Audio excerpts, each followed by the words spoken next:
crown of everything. Nothing better, nothing greater has ever existed throughout the universe. Now think about that for a moment. And then tomorrow, as you walk around and you go to work, ask yourself that same question. And you will come to the very, very, very clear and quick conclusion that we are not the greatest. We are not the pinnacle of creation. And if that truly should be the case, which it is not, but then that is the insult in the face of God. Because it means that she couldn't do any better than us. And, you know, to me that's always such a bizarre question because, you know, it just makes everything more exciting, more magnificent, that we're not alone, and that there are other people or other species out there that are way more advanced. Now, way more advanced, in my opinion, only technologically speaking. It's not that everything out there is kumbaya. Far from it. I think it might be kumbaya on their respective planets, where they have figured out how to not kill each other on their home planets, but once that unity exists, there's other wars out there between civilizations, between planets. Just like there's good and evil on planet Earth, there's good and evil out there. But that doesn't mean that the moment they will show up, that, you know, all our energy problems will be solved, that we'll all, you know, love each other in a new era of hippiness will be upon us, you know, the summer of 2069. And things like that. It's not going to happen. I mean, you know, because in my field, unfortunately, many of my quote-unquote colleagues, they are propagating a lot of nonsense.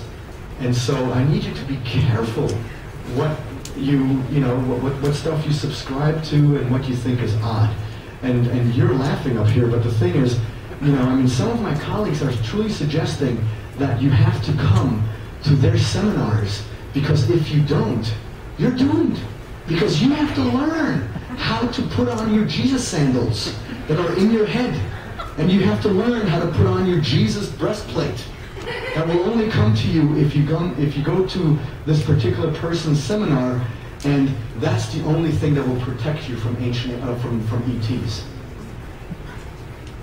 And it's like, really? That's creepy. I mean, it's truly frightening in my opinion. I mean, and a lot of these people are doing a disservice to this entire field, in my opinion. Now, what we have here is the McGregor Man from ancient Egypt, and it's called McGregor Man because it was discovered by a guy by the last name of McGregor, and he is also known as the Bearded Man.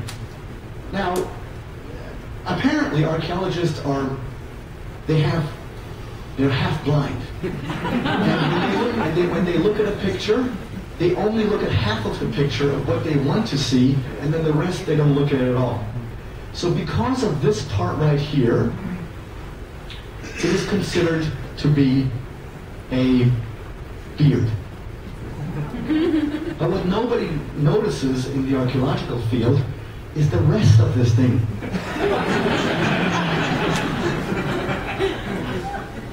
By the way, can you guys see when I go here, or should I?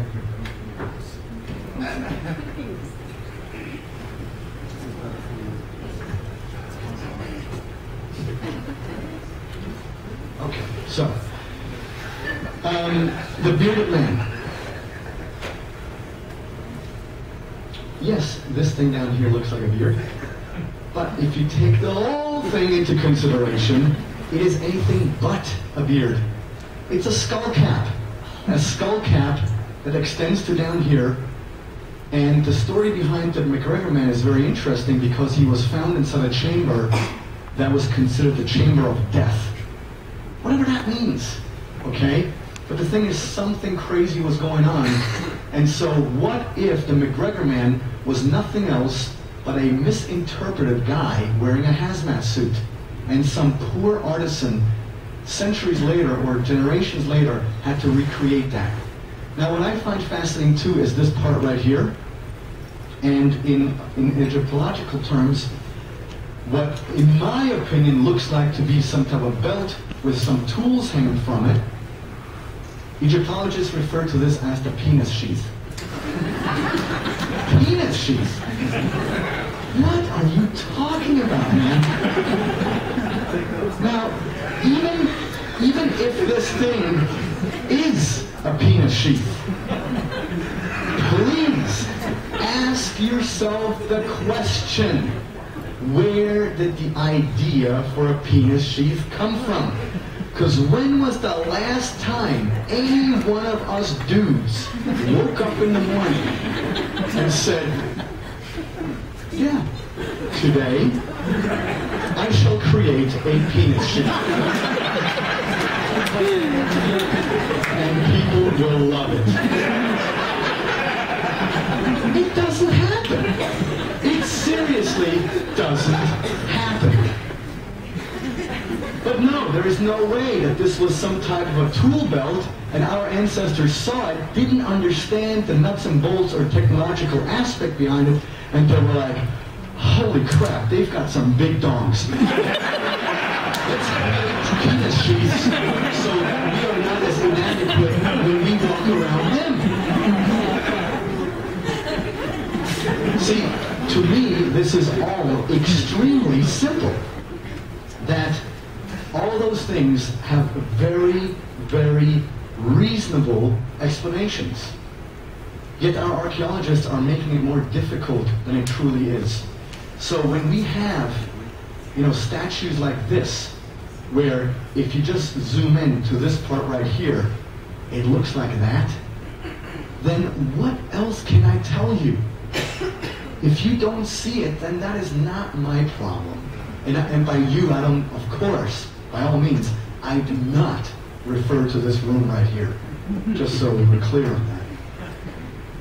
So here we are in Tikal, in Guatemala, and there's a very interesting stele there that looks like this. It's an intricate carving where we have this guy that has the arms at an angle. He wears some type of mittens. Mittens? Where did those things come from? No, it's not aliens, but they saw something. So, but I want you to look at these ornate cuffs that he wears around his wrists, and then I want you to look at the whole thing, where ask yourself, what the hell are you looking at right now? Where you've got the mittens and the cuffs up here, and then you've got something that looks like a breathing apparatus that goes into a canister or some type of a tank. And then look what's going on down here with his boots and feet, where you've got these tubes that go out and they are attached to whatever it is that he is attached to. And then down here you have what looks like to be some sort of an engine or something. And again, remind yourself, this is not something that extraterrestrials carved. This is something that humans carved afterwards or during the time when they witnessed something.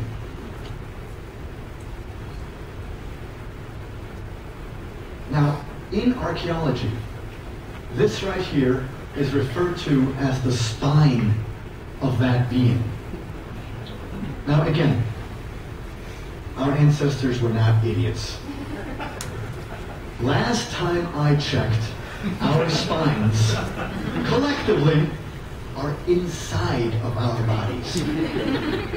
So, for archaeologists to suggest that our ancestors carved something with the spine outside, that, once again, and I'm going to repeat this over and over tonight, so I apologize in advance, even though I'm not apologizing at all.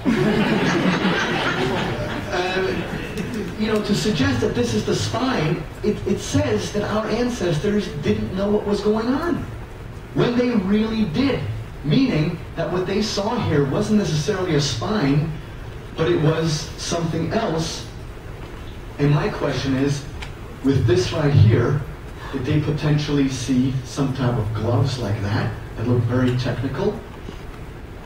And with this thing right here, the breathing tube, and we're going to return to this in 1 second, because the whole breathing tube, to me, is very fascinating. And I know some people that came to the lunch session today asked me about the breathing tube question, and I'm about to tell you what I was referring to earlier today.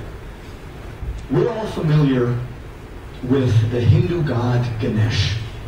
And as with all the renditions that we have today of Ganesh, it's this fat elephant whose trunk is perennially attached to a bowl full of food.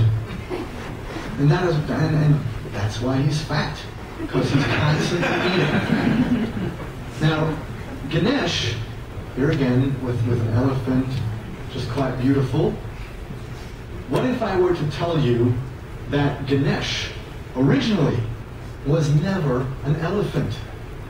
And I can prove that to you. This right here is one of the earliest renditions that we have of Ganesh. Now, does that look anything like an elephant to you? A little bit, maybe. Why? Because there's this thing that looks like a trunk, but it really isn't. Because, first of all, we've got a face that's nothing like an elephant. Then we've got this thing that comes out of his snout and into this canister, this tank right here. So this could be interpreted as a breathing tube. And then he's got 4 arms, 2 of which hold these axes. And if you look at it from this perspective, it almost looks like big elephant ears. So over time, whatever it is that they witnessed here, it got turned into an elephant. It morphed into an elephant. Just like I said earlier, that the first 3 or 4 generations